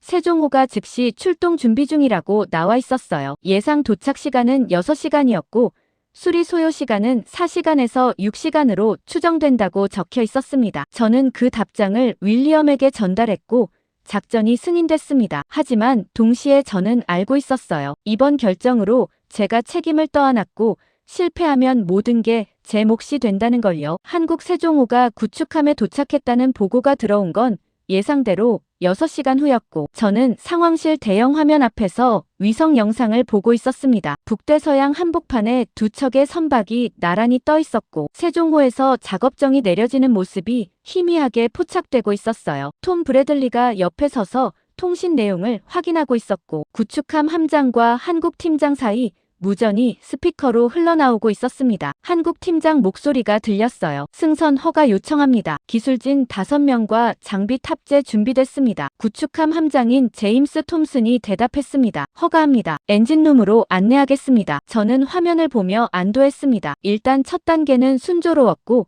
한국팀이 구축함에 올라가고 있었어요. 하지만 불안감도 컸습니다. 이제부터가 진짜 시작이었고 수리가 성공할지는 아무도 장담할 수 없었거든요. 30분 후 톰이 새로운 보고를 받았습니다. 한국팀이 엔진룸 진입했고 손상 부위 확인 중입니다. 저는 고개를 끄덕이며 물었습니다. 예상 수리 시간은 나왔습니까? 톰이 화면을 보며 대답했습니다. 아직입니다. 손상 정도 파악 후 결정한다고 합니다. 그때 스피커에서 한국 팀장 목소리가 다시 들렸어요. 함장님 터빈 베어링 손상 확인했습니다. 교체 작업 진행하겠습니다. 제임스 함장이 대답했습니다. 교체 부품 있습니까? 한국 팀장이 말했습니다. 세종호에서 가져온 범용 베어링으로 임시 수리 가능합니다. 하지만 매뉴얼 절차와 다른 방식입니다. 저는 그 말을 듣고 긴장했습니다. 한국 세종호가 구축함에 도착했다는 보고가 들어온 건 예상대로 6시간 후였고 저는 상황실 대형 화면 앞에서 위성 영상을 보고 있었습니다. 북대서양 한복판에 두 척의 선박이 나란히 떠 있었고 세종호에서 작업정이 내려지는 모습이 희미하게 포착되고 있었어요. 톰 브래들리가 옆에 서서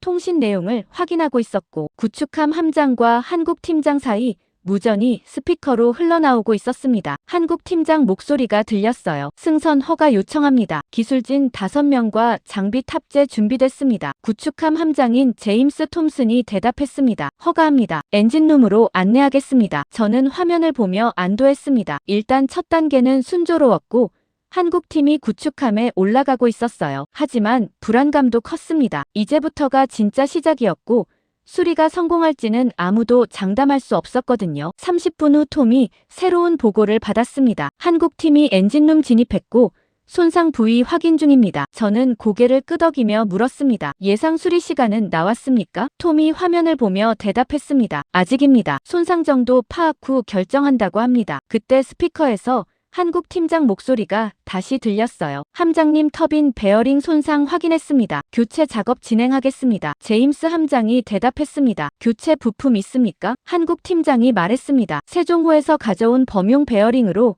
임시 수리 가능합니다. 하지만 매뉴얼 절차와 다른 방식입니다. 저는 그 말을 듣고 긴장했습니다. 매뉴얼과 다르다는 건 비정규 작업이라는 뜻이었고 실패 시 책임 문제가 복잡해질 수 있었어요. 제임스 함장도 같은 생각인지 잠시 침묵하다가 물었습니다. 안전합니까? 한국 팀장이 대답했습니다. 구조적으로는 문제 없습니다. 다만 규정상 승인이 필요한 작업입니다. 톰이 저를 보며 말했습니다. 밀러 결정해야 합니다. 매뉴얼 무시하고 진행할지 말지요. 저는 화면을 보며 생각했습니다. 매뉴얼을 따르면 안전하지만 시간이 오래 걸리고 비정규 작업은 빠르지만 위험 부담이 있었어요. 그리고 지금 우리는 시간이 없었습니다. 제가 톰에게 말했습니다. 함장에게 전달하십시오. 작업 진행 승인합니다. 톰이 무전기를 들고 전달했고 제임스 함장이 한국팀에게 말했습니다. 진행하십시오. 하지만 현장 지휘권은 제가 유지합니다. 한국팀장이 대답했습니다. 이해했습니다. 그때부터 긴장이 고조되기 시작했습니다. 한국팀이 작업을 시작했지만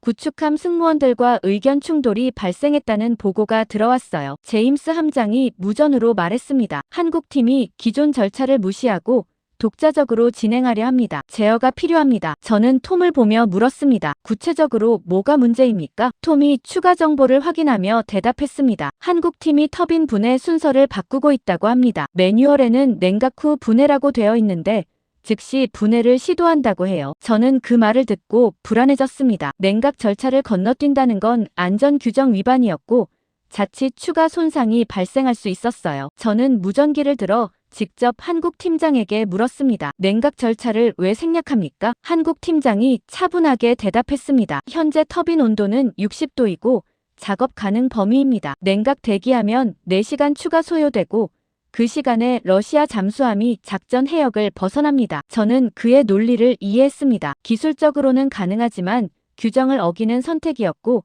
실패 시 모든 책임이 그에게 돌아갈 거였어요. 제가 물었습니다. 실패 가능성은 얼마입니까? 한국 팀장이 대답했습니다. 10% 미만입니다. 저희는 유사 작업을 10회 이상 수행했고 모두 성공했습니다. 저는 톰을 보았습니다. 그도 저를 보고 있었고 결정을 기다리고 있었어요. 저는 무전기를 들어 말했습니다. 작업 계속 진행하십시오. 현장 판단을 신뢰합니다. 제임스 함장이 항의했습니다. 밀러, 이건 위험합니다. 규정 위반입니다. 저는 대답했습니다. 함장님, 시간이 없습니다. 한국팀 경험을 믿어야 합니다. 제임스가 더 이상 말하지 않았고 작업이 계속됐습니다. 저는 화면을 보며 기도하는 심정이었어요. 1시간이 지났을 때 한국 팀장이 보고했습니다. 터빈 분해 완료했습니다. 베어링 교체 시작합니다. 톰이 데이터를 확인하며 말했습니다. 예상보다 빠릅니다. 매뉴얼대로 했으면 아직 냉각 중일 시간입니다. 저는 고개를 끄덕이며 화면을 계속 보았습니다. 한국팀은 빠르게 움직이고 있었고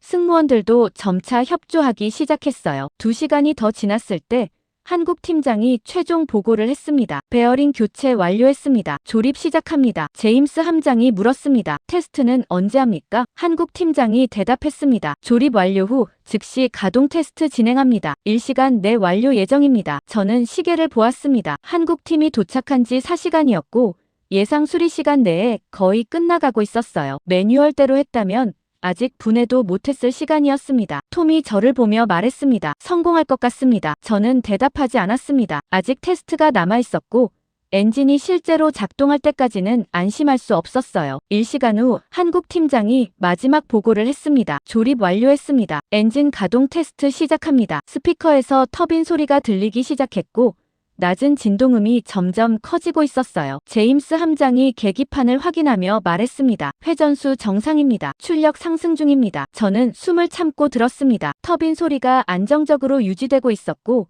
이상 진동은 감지되지 않았어요. 한국 팀장이 말했습니다. 테스트 완료했습니다. 엔진 정상 작동 확인됐습니다. 상황실이 조용해졌습니다. 톰이 저를 보며 웃었고 저도 안도의 한숨을 내쉬었어요. 성공이었습니다. 제임스 함장이 무전으로 말했습니다. 한국팀에게 감사 전하십시오. 훌륭한 작업이었습니다. 한국 팀장이 대답했습니다. 감사합니다. 철수 준비하겠습니다. 저는 화면을 보며 생각했습니다. 한국팀은 매뉴얼을 무시했지만 현장 경험을 바탕으로 더 빠르고 정확하게 작업했고 결과로 증명했어요. 제가 판단 기준으로 삼았던 모든 규정이 실제 현장에서는 무력했고 진짜 능력은 매뉴얼이 아니라 경험과 판단력에서 나온다는 걸 깨달았습니다. 톰이 저에게 말했습니다. 밀러 좋은 결정이었습니다. 저는 대답했습니다. 제 결정이 아니라 한국팀 실력이었습니다. 화면 속에서 세종호가 구축함에서 떨어져 나가고 있었고 USS 존 맥케이는 다시 엔진을 가동하며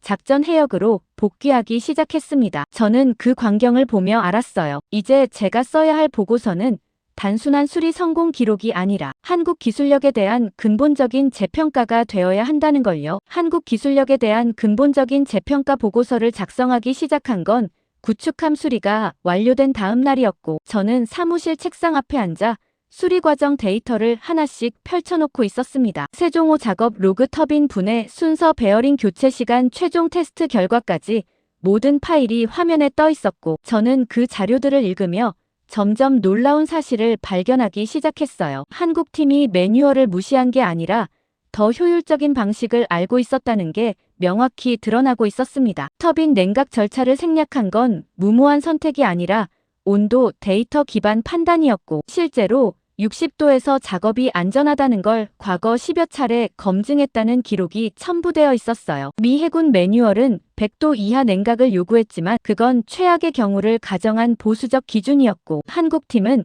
실제 운영 데이터를 바탕으로 60도면 충분하다는 걸 알고 있었습니다. 저는 다음 파일로 넘어갔습니다. 베어링 교체 방식 비교 분석이라는 제목이 붙어 있었고 미 해군 표준 절차와 한국 방식이 나란히 정리되어 있었어요. 미 해군은 터빈 전체를 분해한 후 베어링을 교체하는 방식이었고 소요 시간은 12시간이었습니다. 한국 방식은 핵심 부위만 선택적으로 분해해서 교체하는 구조였고 시간은 4시간이었어요. 저는 두 방식을 비교하며 차이점을 분석했습니다. 미 해군 방식은 안전하지만 비효율적이었고 한국 방식은 위험해 보이지만 실제로는 정밀하게 계산된 효율성이었어요. 핵심은 어느 부분을 분해해야 하고 어느 부분은 그대로 둬도 되는지 정확히 아는 거였고 그 지식은 매뉴얼이 아니라 현장 경험에서 나왔습니다. 수잔이 새로운 자료를 들고 들어왔습니다. 밀러 추가 데이터 들어왔습니다. 저는 파일을 받아 열어봤습니다. 한국 조선소 운영 시스템 분석이라는 제목이었고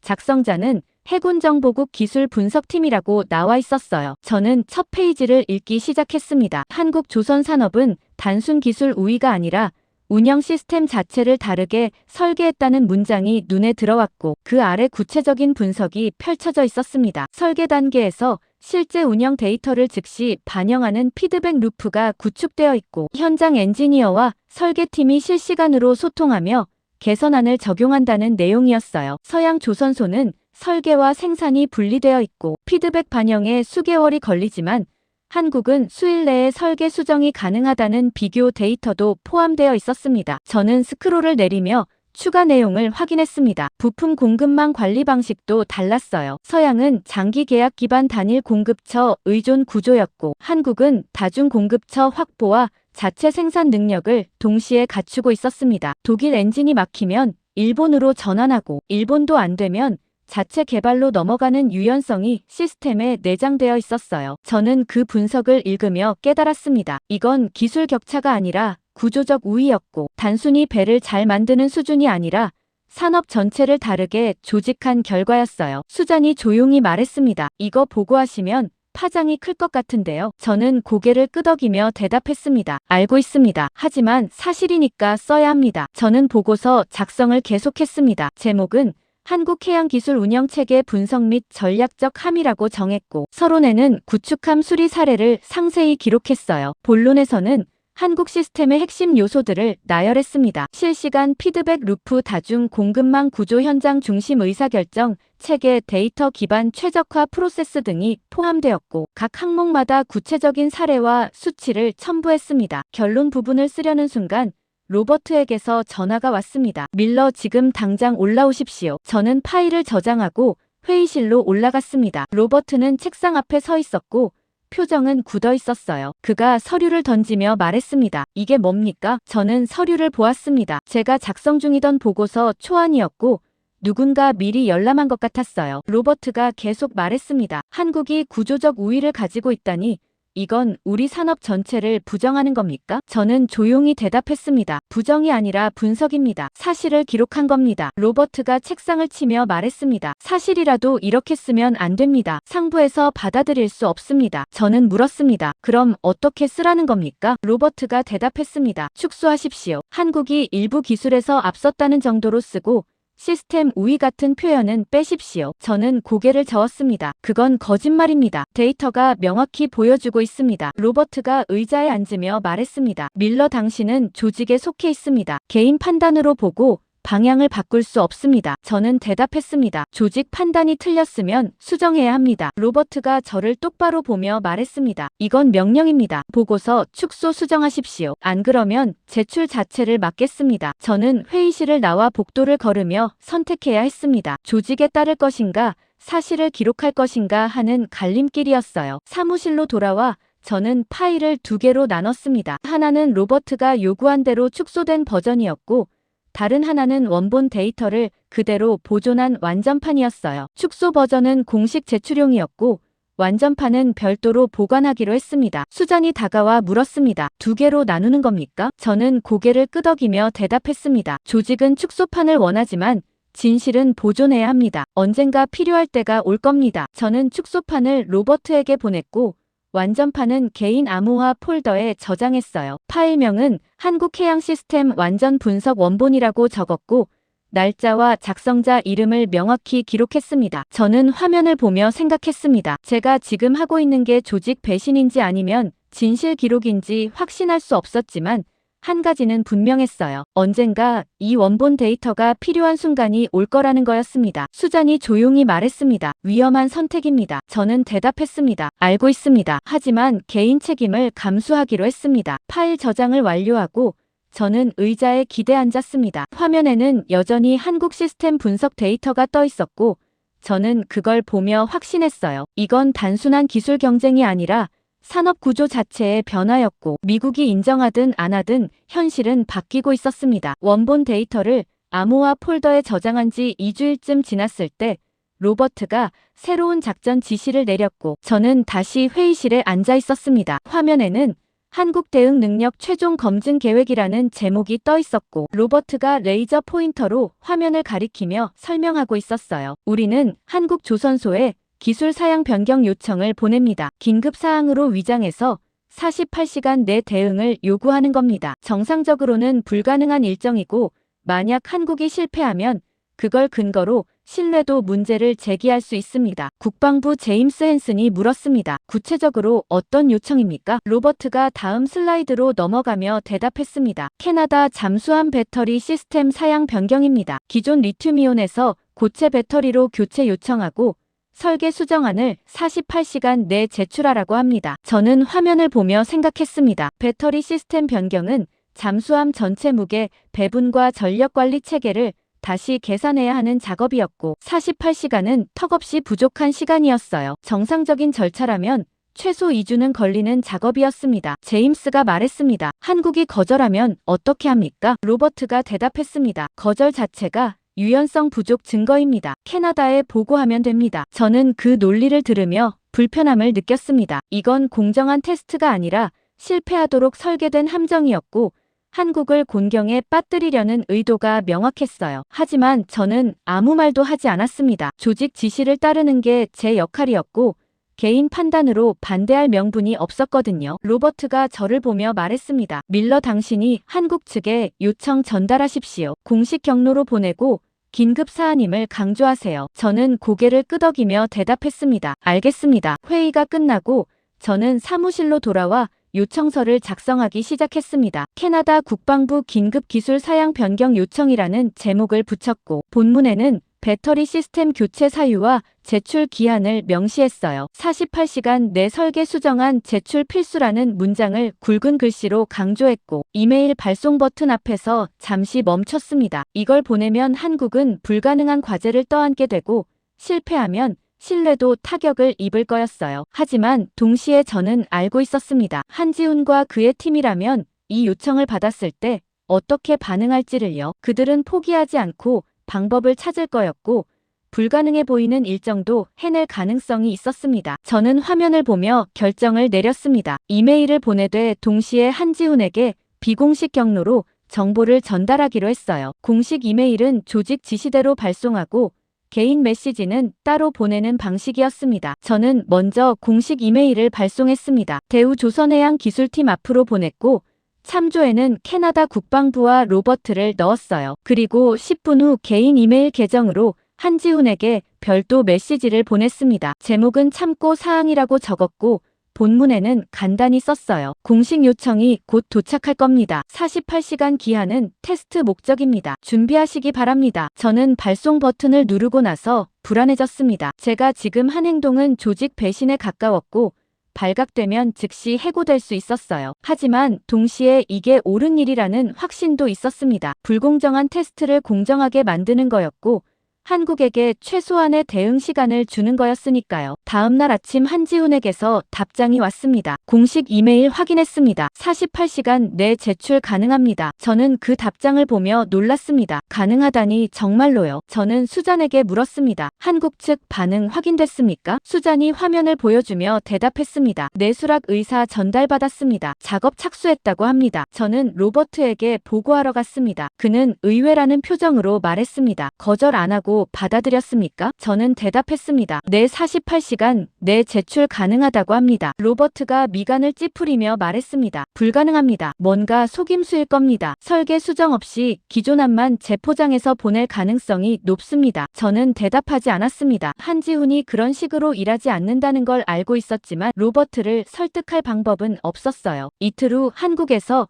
설계 수정안이 도착했습니다. 48시간 기한 정확히 3시간 전이었고 저는 파일을 열어 확인하기 시작했어요. 첫 페이지에는 고체 배터리 적용 잠수함 설계 수정안이라는 제목이 붙어 있었고 그 아래 상세한 도면과 계산서가 첨부되어 있었습니다. 배터리 무게 변화에 따른 밸러스트 재조정 전력 관리 시스템 업데이트 냉각 장치 배치 수정 모든 항목이 빠짐없이 포함되어 있었고 심지어 시뮬레이션 결과까지 첨부되어 있었어요. 저는 데이터를 하나씩 검토했습니다. 계산이 정확했고 설계 변경이 구조 전체에 미치는 영향까지 반영되어 있었어요. 이건 재포장이 아니라 완전히 새로 작업한 결과물이었고 48시간 만에 이 정도 수준을 낼 수 있다는 게 믿기지 않았습니다. 수잔이 추가 정보를 확인하며 말했습니다. 한국 측에서 작업 과정 로그도 보내왔습니다. 저는 로그 파일을 열어봤습니다. 시간별로 작업 내용이 기록되어 있었고 팀 구성과 역할 분담까지 상세히 나와 있었어요. 설계팀 6명이 교대로 작업했고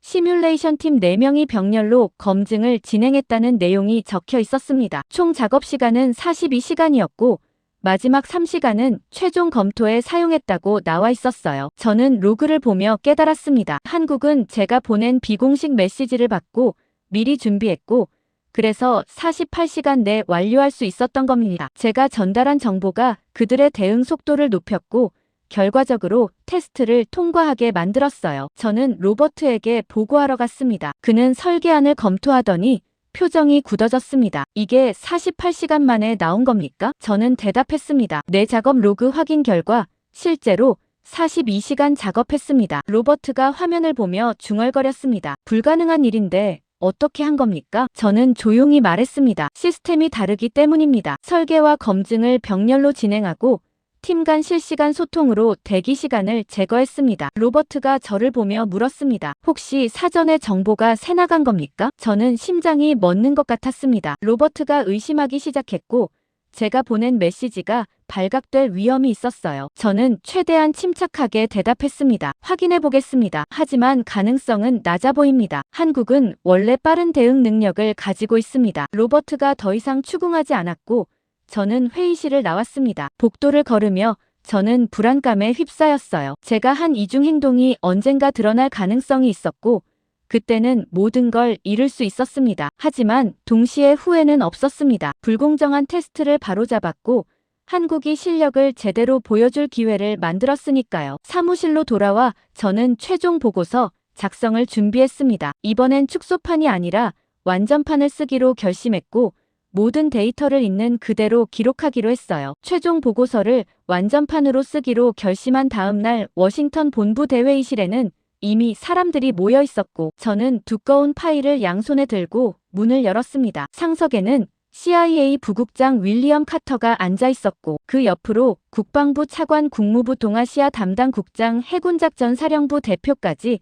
줄지어 자리하고 있었어요. 로버트 그린도 한쪽 끝에 앉아 있었고 저를 보는 표정은 차가웠습니다. 저는 자리에 앉으며 파일을 테이블 위에 올려놓았고 프로젝터를 켜서 첫 화면을 띄웠어요. 한국해양기술 전략적 재평가 최종 보고서라는 제목이 떴고 부제는 견제 대상에서 필수 협력 대상으로의 전환이라고 적혀 있었습니다. 윌리엄이 화면을 보더니 미간을 찌푸렸습니다. 밀러 제목부터 도발적입니다. 협력 대상이라는 표현은 누가 승인했습니까? 저는 조용히 대답했습니다. 제 판단입니다. 데이터가 그렇게 말하고 있습니다. 로버트가 끼어들었습니다. 밀러는 사전 조율 없이 독단적으로 보고서를 작성했습니다. 조직 입장과 다릅니다. 저는 로버트를 보며 대답했습니다. 조직 입장이 사실과 다르면 수정해야 합니다. 윌리엄이 손을 들어 제지하며 말했습니다. 일단 보고 진행하십시오. 내용을 들어보겠습니다. 저는 다음 슬라이드로 넘어가며 설명을 시작했습니다. 지난 4개월간 한국 조선 산업 관련 사건들을 분석한 결과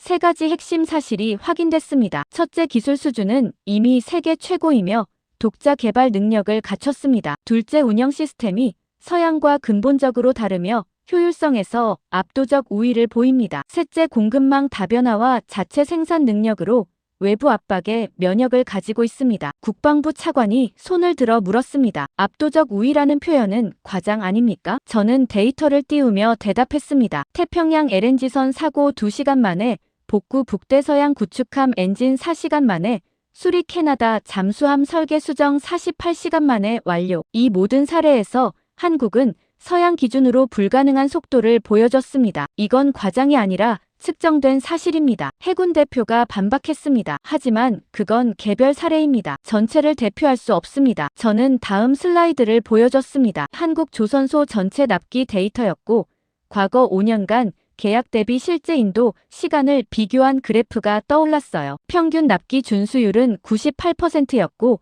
유럽은 72%, 일본은 85%였습니다. 저는 그래프를 가리키며 말했습니다. 개별 사례가 아니라 시스템 전체의 성과입니다. 윌리엄이 서류를 넘기며 물었습니다. 그래서 결론이 뭡니까? 우리가 한국을 따라잡을 수 없다는 겁니까? 저는 잠시 망설이다가 대답했습니다. 단기간에는 불가능합니다. 한국 시스템은 수십 년간 현장 경험을 바탕으로 구축됐고 그걸 모방하려면 산업 구조 전체를 바꿔야 합니다. 로버트가 책상을 치며 말했습니다. 그럼 포기하자는 겁니까? 저는 고개를 저었습니다. 포기가 아니라 전략 수정입니다. 한국을 견제 대상으로 보는 한 우리는 계속 실패할 겁니다. 대신 필수 협력 대상으로 재정의하고 상호 의존 구조를 만들어야 합니다. 국무부 국장이 끼어들었습니다. 협력이라는 게 구체적으로 뭡니까? 저는 준비한 슬라이드를 띄웠습니다. 제목은 한미해양기술협력 프레임워크였고 3가지 제안이 나열되어 있었어요. 첫째, 한국 조선소와 미 해군 간 기술 교류 프로그램 수립. 둘째, LNG 및 군함 건조 시 한국 기술 공식 인정 및 활용. 셋째, 나토 해양 안보 체계 내 한국 역할 확대 지원이 포함되어 있었습니다. 윌리엄이 화면을 보며 말했습니다. 이건 한국에 너무 많이 내주는 겁니다. 저는 대답했습니다. 내주는 게 아니라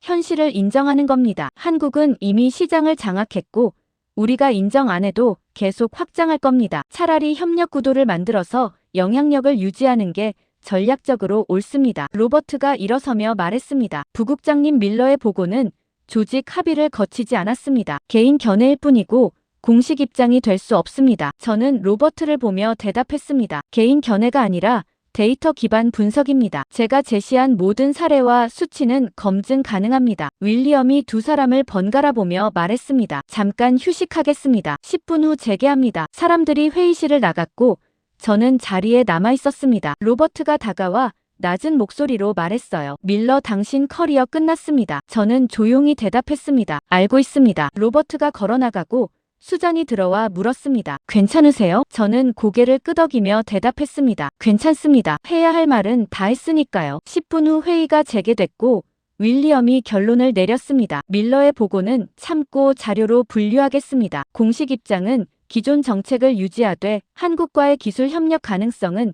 별도 검토하겠습니다. 저는 그 말을 듣고 실망했지만 동시에 예상한 결과였어요. 조직이 하루아침에 입장을 바꿀 리 없었고 제 보고서는 일단 묻힐 거였습니다. 하지만 윌리엄이 추가로 말했습니다. 다만 밀러가 제시한 데이터는 반박하기 어렵습니다. 실무 차원에서 한국 기술 활용 방안을 검토하고 6개월 후 재평가하겠습니다. 저는 그 문장을 듣고 안도했습니다. 완전한 승리는 아니었지만 최소한 문이 열렸어요. 실무 검토가 시작되면 데이터가 말하기 시작할 거였고 언젠가는 공식 입장도 바뀔 가능성이 있었습니다. 회의가 끝나고 저는 복도를 걸으며 생각했습니다. 제 커리어는 끝났지만 진실은 기록됐고 그게 더 중요했어요. 한국을 견제 대상이 아니라 협력 대상으로 본다는 제 결론은 지금 당장은 받아들여지지 않았지만 시간이 지나면 현실이 증명해 줄 거였습니다. 사무실로 돌아와 저는 개인 물건을 정리하기 시작했습니다. 책상 서랍을 열어 파일들을 꺼내고 있는데 수잔이 다가와 말했어요. 밀러 이거 보셨습니까? 저는 그녀가 건넨 태블릿을 받아들었습니다. 캐나다 국방부 공식 발표라는 제목이 떠 있었고 내용을 읽어보니 한국과 잠수함 계약 최종 체결했다는 뉴스였어요. 계약 규모는 20억 달러였고 기술 협력 프로그램도 포함되어 있었습니다. 저는 화면을 보며 웃었습니다. 제 보고서는 묻혔지만 현실은 이미 움직이고 있었고 한국은 제가 예측한 대로 확장하고 있었어요. 수잔이 조용히 물었습니다. 후회 안 하세요? 저는 고개를 저으며 대답했습니다. 아니요, 옳은 일 했습니다. 저는 개인 물건을 가방에 넣고 사무실을 나섰습니다. 복도를 걸으며 창밖을 보니 워싱턴 하늘이 맑았고 저는 생각했어요. 이 변화는 시작일 뿐이고 앞으로 몇 년 안에 한국은 해양 산업 전체를 재편할 거라고요. 그리고 제가 남긴 보고서는 언젠가 누군가 다시 꺼내볼 거였고 그때는 제 판단이 옳았다는 게 증명될 거였습니다. 건물을 나서며 저는 새로운 질서 속에서 제 위치를 다시 고민하기 시작했습니다.